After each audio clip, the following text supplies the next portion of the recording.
Ogore ke kamada ki hatau lotu ai tukon ka fami mai kai na lotu me tistonga koia no koti akalani musila ayo iloa ko mo nga harmoni.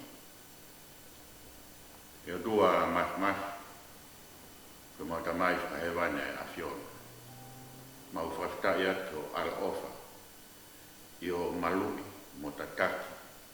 Pea mamuui ho keresi tagai ke whakatatawe o tua ki ha mau ngā ue pea ko ha mau lelei ka ulahi ane pea ho arofa pea tu ngai ai mau au sia ka me ngahi whamiri o mounga harmoni i no soa o kalani nusila pea pehe ke teknau tolu kotoa pe ngahi whamiri mau kau ngahi nasi i lotu ka mai tokon ka family o e fiasco ni ma kore i lau mare a fiona ke kita taki pe a ke hanga o whakoroa e o tua o me tāpua ma monu ma kina tolo toa be o ma whirongo aki i he fiasco ni amen koe tokoni ma mai lotu ka family ma e kai ngā lotu me do distonga Monga harmoni o North Koti a Kalani usila.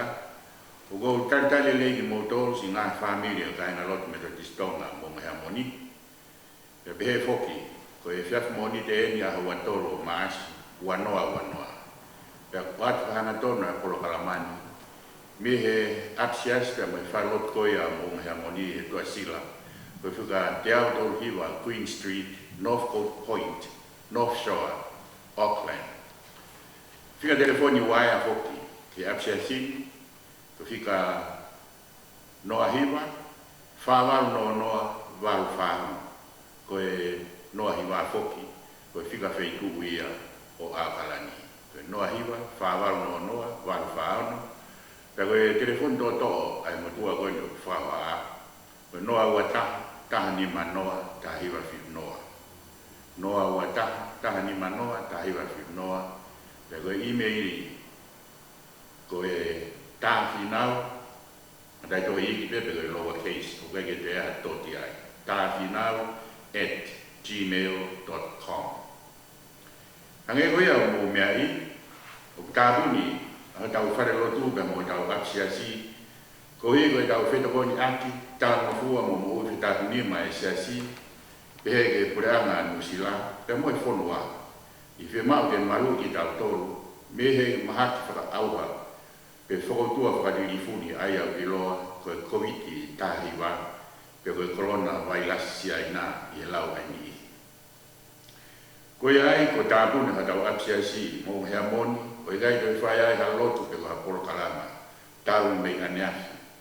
I ene pe he ko whai ai a whaina koe, ke tau kei whiroa moa pe, I ngā rua pe koe retio, pe ani ihi, te tau whetu tak telefoni pe. Ia whakarahi ai tau whelotu aki, ia mai tau wheofa aki. Te whea ki hon whatau ki popo aki whakarau maari e whiaf monite, pure lulu, ia mai wharaite kotoa pe, ia taim ka tau pe. Whea ki maa tuai mo hangahi whare, ka maa hangahi whakahino, mo hangahi whakaloto lahi, mo whakatoa meria makehe, maa tau tohu, mo tau ngahi whamiri. O mai ke tau mau ai tui pe mo mahino o ki kai ke tau fai nga ta puni pa mo whakangata ko hi ko tau mana wa he to kua pe ko tau tui vai I kai more ke mama o tau fai eni ko hi ko mama e rotu pa mo whakato poto pa mo tafi ko tu tama ke COVID tahiwa ai ane hiki mi he oro uruaki he oro he to na ki o wiki ko si pe ko a ko ni o hiki ki here o tolu. Te hange, koe mea e paremia Jacinda Ardern I e televisione o FFN e hiki ki here o wha oua e wha walu mea o. Pere oro lakina e whamoni pe o tuuta e COVID tahiwa I Musilani kana mapure I rei pe a hono whaka ehi. Ko tu whakaututu ai tōlahi o mau he COVID tahiwa Te tōlahi apito pa makakai, o whai mafua ke maa ki nau tōru e COVID tahiwa. Tau te tau le fito te nau tōru si kau wai, ai e nau tōru lahi hake tau fito mafuru. vefo ke tau longa whanau I ki. Pea mo kakai o takau, pe whiohi, pe wawhi nofi. Pea mo ki nau tōru ko mau he kowiti taka hiwa. Umhainga rewa, ke maa e kia ke potkotoa pe ia, pe tau te whito pe ke te tau ko. Koe ai, whi mau ke whanawhana mau pe, o e toi si hifo se koni e wanoa, ai daimi ke whanawhana ai. O re ke toi ara ki ho mata pe miri pe wako. O na ke vero ho tuhu ki ho ihu pe wako, pe ngāki ho ihu, u whanga I whatapu. O a pito fong na ke vero ha tuhu ki ho mutu. Tai whairoaki kamo pe marimari, pe whakateki, pe punou, o a toi lulu, pe uma, pe pāki a taka.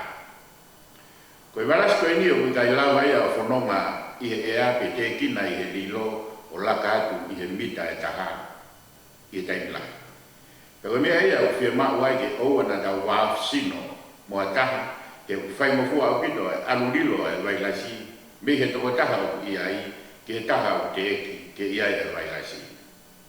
Koe ngai o tāpunia ia ngahi apsiasi pe taofi ai lotu ngahi pataha anga pa ma ngahi o I anga o whai goia I apsiasi, pia kawa I pe foki, pia mo I mama kawa, pe koe whai kawa.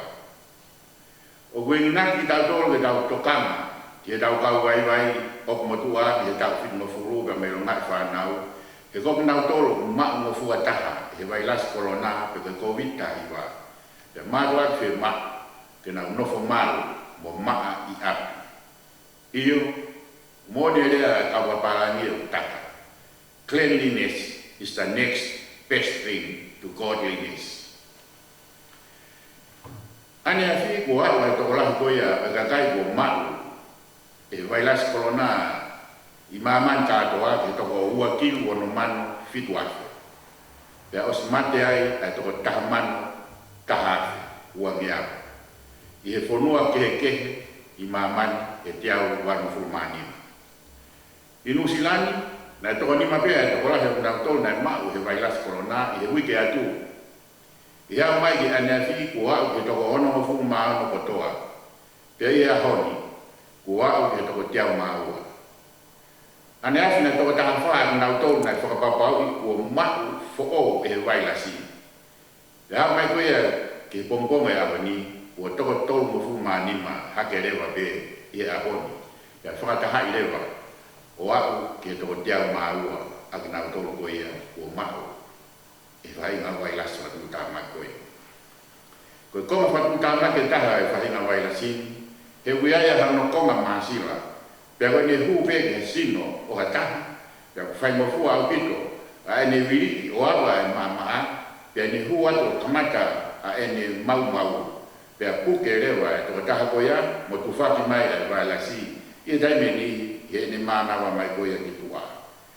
O ane tare, pe o ane mafatua, pe liha toi whonga. Koia o mahinga taha pea e mo uisra ehi, e ngaha ya honi. Tau ke maa, ai pot kotoa pe I aku, ya pe fo ki to taha kotoa pe. Manat pe ki lawe ane nai, cleanliness is the best thing to godliness. Koe maa, koe mea ea uofi taha, ke mahon oni whakautua. Te roa tu a same o e ahoni, a kukot more pe, I ai be taim di tau ngā ea ki ai a rea wha Britania, ko hui be, o ki ai a tau longai whanau, ka umafo ke tau tautuku e ni, o whia mahu, ke tau kau ngā inasi pe, I lot whamiri ko ia, o he whia whini. Te roa tu, I he rea Britania sa me tiau whango, ka koe ne hiri be ko ia, te tau hoko atu leo.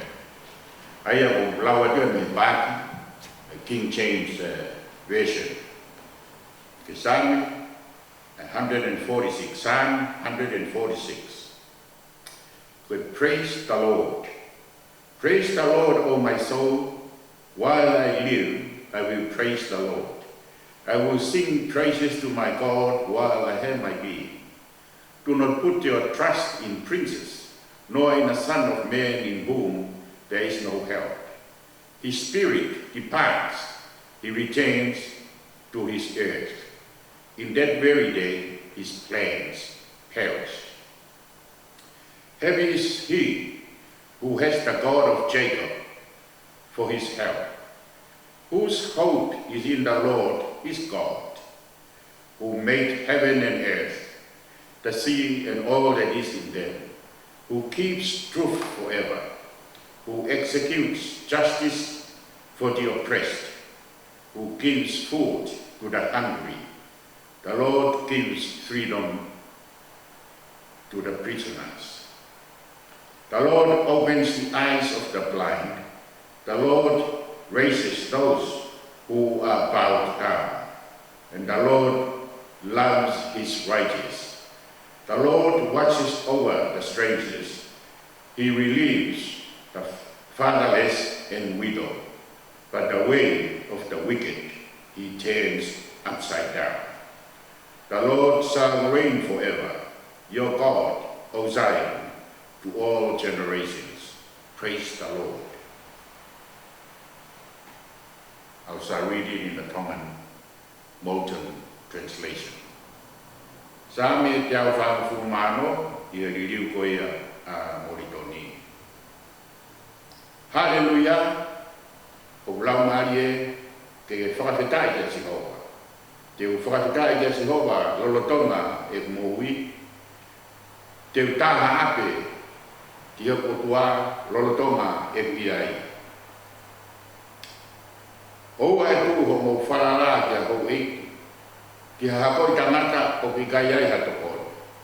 O kumore e ne manawa, o kune foki ki hono kere kere koe aho pe ko ia.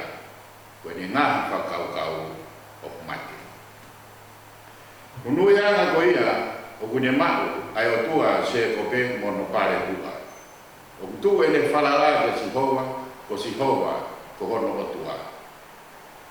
Ai a fiona ane ngawi, ai lami, mo e whonua, ai tahi mo hono mea kotoa, ai tauri lea o tainata, ai whia o e whakamao o e whakamalo ia, ai tufama i e whieka ia, a Sihova vete haisia, ko Sihova kune ngawi a kui ke sio, ko Sihova o kune puke hake ai mapeu ki laro. Ko Sihova o kune ofa ki e kau maa o ni. Pea ko Sihova kune tauri a kakai mehi whonua ke he. O kune whokotu ai uitou ka mo e tamai mate. Ka koe arunga o kau wanghala o kune pikohi. Ko Sihova tene hau lai kuonga. Iyo koho o tua e Sayone tene hau i e tau tangata mo e tau tangata. Hallelujah.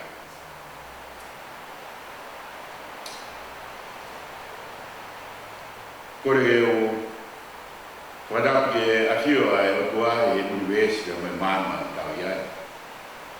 Wadap foki he Kuwait ka ma hak helan ko kau i tui pe mo hak na tapu le. Mai a pala wai kai foki ai se wadap pe mo no tokoni ya be foki ke te ko do lo hono ko tua be ai kau ah ka me na kelas ah ya behe ke na family ko toa watu ki mo ngahi loto fare ai da wo family ko ia ko e fia fini ko da reso ni na lau ke same tiao fang fu mano ko da reso ni pe ia ko ia fini ko same ni ma fa mui ko same ko toa tiao ni mo fu ye to same aia koe same tiao whakafu maro ki same tiao ni manoa. Koe ngahi same koe whakahiki o tua. Pea mahino ia koe ngahi same koe ni o kamata aki pe ai hallelujah koe whakaosi aki i e wes whakaosi ai hallelujah. Kange koe na mumea kia i same na dau toku launi. Kamata aki ai hallelujah koe whakaosi aki ai hallelujah. Uhana he whatsame o i tau tau ke tau whakahiki ai o tua koe whakamuui. Ukamata sami tia whanau elea hallelujah.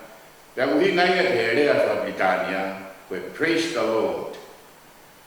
Praise the Lord, O my soul. Ie hoko koia te vesua. Pea ku te whai tutuni lewa kia kita. O i gaike te toe tālawhi, pe whokfoki, pe kunwharei, pe whakaanga ta tau, ki hoto kauna whana ngā. Ka ku te whai ai tupara o e mea koia ke te whai.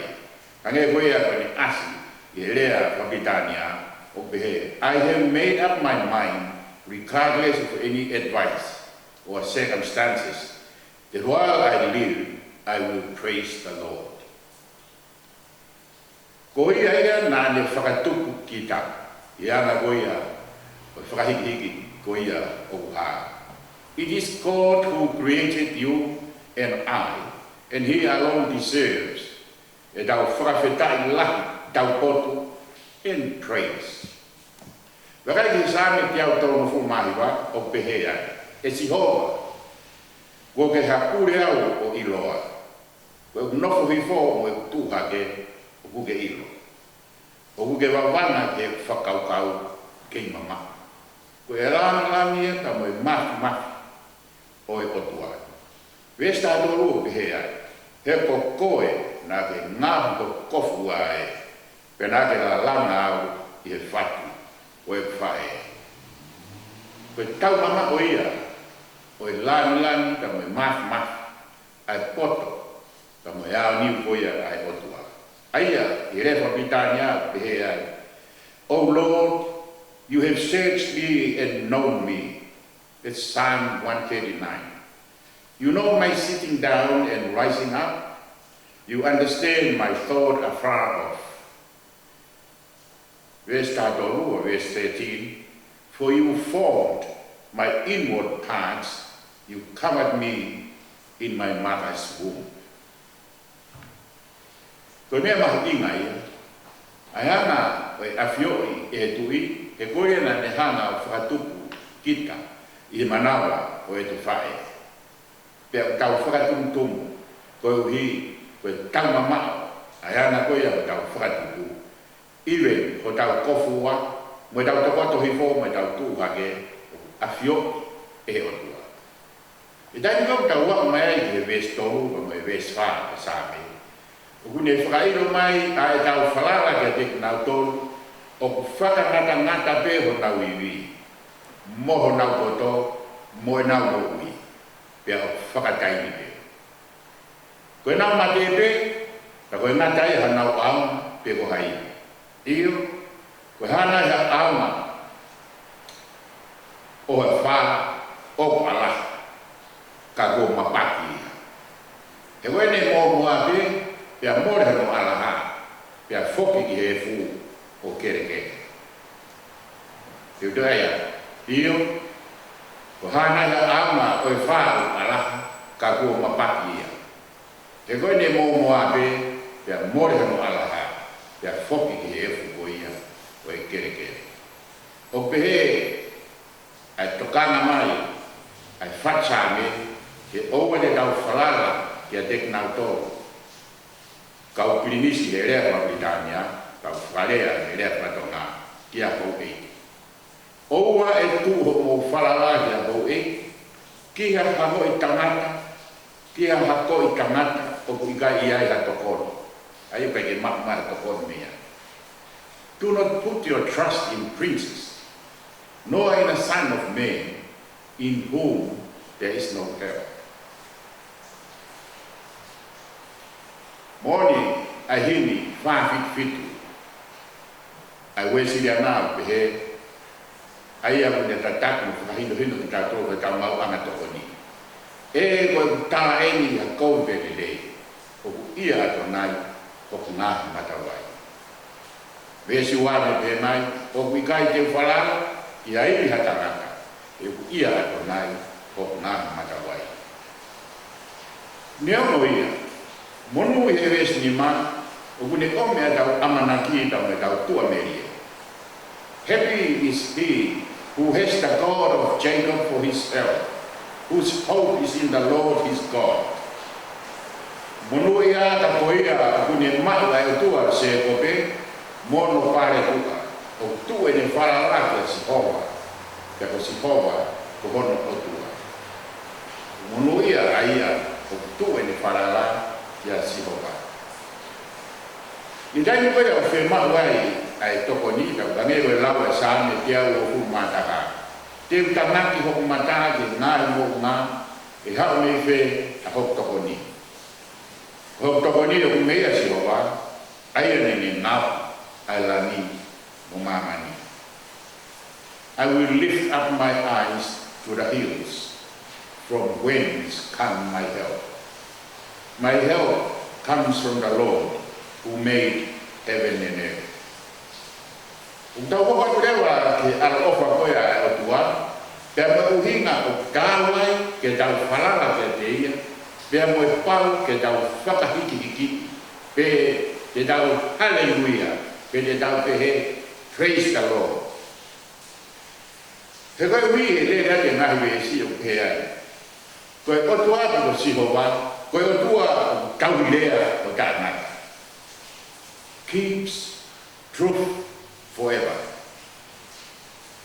Kai nanai, ka koe otua whakamahau o e whakamahau hia. Justice for the oppressed. Ya kune tufa maa ko fie kaya, he gives food to the hungry. Ya whakarea ai ko sihova, vete haisia. God gives freedom to the prisoners. Petaha yang hari ngalu whakafo koia, whai koe heo tua ulawe kea same, une ngahi a kui ke sio. He opens the eyes of the blind. Yagune puke and maperu koya kilaro. Or he raises those who are bowed down. Ugune offer ke ka maonioni, he loves the righteous. Yagune kauhi ai ka kai mehe fonua ke he. And he watches over the strangers. Ugune fotu ai wito over me tamai mate. Relieves the fathers and widows. The lave mai leva, i ofi koia ke posa sa le me pe mai. Ka koe aluma koia koe akara o kune piko. The way of the wicked, he turns upside down. Ko Jehova tene hau lau tioha. Io ko tua Zaione. Tene hau i tō tangata mo i tō tangata. Hallelujah. The Lord shall reign forever. Your God, O Zion, to all generations. Praise the Lord. So praise the Lord for how we move goya. Goya e piki he toi tau katonga. Goe hallelujah. Ka whaktai go he uhana e sami goe ni. O whai do nia ki tau tō. Neongo ai ngahi whaingataka o to whanga ia e whonua te lau mawa e kai ke tau toi whalomo aki mai ki hebi tau whakataka koe otua o kune ome a manati koe me whakatua merie le lei kia te tau tō kai whi mauko ke tau inasi i he ngahi lau tango oni mo whakapo uri o pehe to kua koe hoko mai ai virus corona koe COVID tahiwa koe lahi e tau whai akara. E ka wau, hoko mai e ngahi mahako tau whai ko i koe lahi e tau whai akara. Tānai wholoa me ai au wai a mamani, i he pōhiri. E tau mai a ka maoni on ki tau tō. E tau whai akara ko toa te. Ka tau whakataka. Praise the Lord. Hallelujah. Koe tau mau ka o tua, o mohu ke resi. O tua o mohu alo o. O kune tokon ke te tau o. Mana tu, tau ya ake maha. Maha pakai sino, maha pakai ramani. Ai ke maha whana ai nofo. Ya ngawe ama ati, ai tau whono ngā koe ni. O daimi, e hopo ai ke rewo wha. O anga koea, o e tau nofo. E tāpuni, ai ngahi, maunga tokoni la. I hoa, e whaamaru nei he. Te koe ne tāpuni koe ia, e tau whono ngai i he wike wha. E lawa koe e wike wha, ka toki mahino, ka haa kukunga koe e tau hoko ati. Ko mate, o hoko ia he taimi katoa te. Ko whakamoe e otua, o hoko mo ia i he taimi kono katoa te. Rodonga taimi koe ni, e taimi eno e tau whanonga ka moe otua, i he taimi whainga taa koe ni. Ia ke hoko e taimi tau whakoutua i ati i e aha moe ko. Ko aha o te whakaroloto ai, ai tau tui, pia moe tau loto he kotua. Pia mana tu ofa ke he otua, pia ofa foki, ki o kau ngā api. Ko mea ea huki mai he kure anga, pia behe foki he siasi, whai taha tau tōru, i he taimi hono katoa pe. Ki hoko e taimi koe ni, ko taimi e whakaroloto, tau wheto kone aki, pia behe foki, ki tau whaki, ki tau loto. E o tua mas, mau whakataya ke afion, doi koe tāpua, ka mai whaina maari, e mau whirongo atu, ka mai ngā whamiri, i he whiaf koe, o mounga. Mau loto mo tau tapat ke he afion, mau kore whamore more, i he mau ngā tono no, te gai ke mau mui mui, i he ngāhi, un lelei, u whai, kono tokanga e kina e afion, ke mau koroa ia. Ka mau whakatai atu o wiko kei tuku mai o tua e whaina maari ke mau kumi pa mau mui mui ai ke mau whanongi i ho o whorokola ka e uma afoki ai ngahi lei ko ke whakakoloa ke ngai whaniri. O malotu kore ke a whiona kai tāpoi kina ka ke malu si ngahi whaniri o nau ngahi api ka pehe ko nau ngahi kuwhi kau atu kono katoa te ka ngahi kau ngahi api. Mahufia e kau taki o e whonua, ka tau be taki e kure anga, ko wana seniare e nau tō, pare mia, ka be toke o tua e maulot, mo kore ke afiona. Kau e paresteni, ka kau se taika ki naho veikuni, ka behe ki he kau whaif kau kure, ka mai kau whaif kau, kure ako, whaif kau te kata nasiri, wakauta, sekretari, vai whanua ka koe tohon Palestine Field e tuini tākai ka mohona whamiri pe hoe o tua ke tare kita e pot ngāua e Pasifika e kau sosi pakore e pe ke kau taki kono kotoa pe maurot mo tau tapat e afiona to hi ko ngā whae fita o muunga e amoni e o tua ai hoa e whae kau kone malolo si ipu e rone e o tua ke wale tinau e mo nau tō kono katoa pe e au whae fita o nau tatata o nau lotu o hapai i ngai lotu uwhia e ngai whamiri o mo una hea tokon nga tek nau tōlu o tua taili tokon nga tek nau tōlu tukutu tokon nga nau tōlu mafasia a ho nau loto watawa tai nai nau tōlu hange ko ia koe ngāhi lei o e afiona o mau whalau i he whias koe ni. Koe o tua koe ke ngāhi a kui ke a. O ke puke e mapero ki la ro. Kai ngata e o ke ofa i ka maa moni. E o ke tauhi koke o tua ai takai mehi whanua ke te. Te pehe ke o hanga kotu e witou ka mo tamai mate. Koe e tamai mate. Lotu mo kore te afiona. Tau whi āmu, whai tōni e whai tūtōni ka mai mahu business ka mo ngai kautap. Ka bēke ngai kulup, ka mo kakai kotoa bē, o nau whai ka ngau off. Ka bē hoki i māmani, o tā bē o tua, o kāu e au e lotu ka mo kore koe ni. Mau lotu mo kore te afiona. E au e pēr o au o wha mo kere si. Ange bē koe ia ko ke whakoro ati mau tō.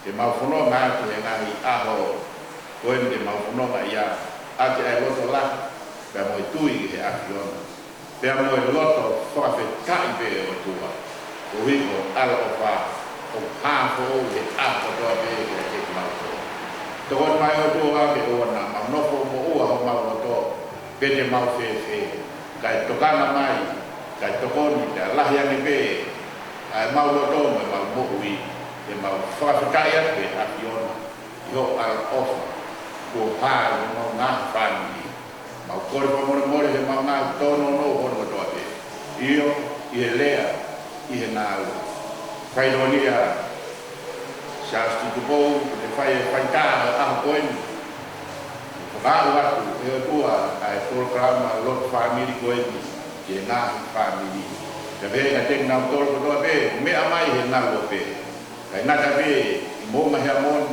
kai pehe ki Nusilan koto ka maa ngai punua ke he mamani o tua nau whakawhenongo atu mai mau whenongo waki o tua i porokaranga koe tau te awa ma me afion mau roto mo kore e ni e wako alo o Sisu Karaisi o mau whakamomi pea koe keresi tau eiko Sisu Karaisi me ofa ai o tua me whio he lau mare mai koni te ia te tau tōru i nonga ofa ai o tua o ma atu e tatai ada mai ko ave o ko kina mo ia o ngai loto o mo ngai fa kau o mo ngai loto fare ia kai Sisu ya ke ho watu ka ba de tamai mat ya me a lau mari ma o na ata o ne do la sa fai be o kana be da nata de to kana mo to kana hallelujah praise the Lord amen o to me mai e fa fi pure lulu ma ba o kai kai ya ba ko kalama makete be je wa ko ma e te wa be da wo family be he e time da ka e hoko ai ma e fa pure lulu e be ke ka fala ide e sa pa de time ka wa wa ta fa ya te da wo tu me da malanga kau tu da nasi ni kau da uriato Trinity Methodist Theological College o mea tua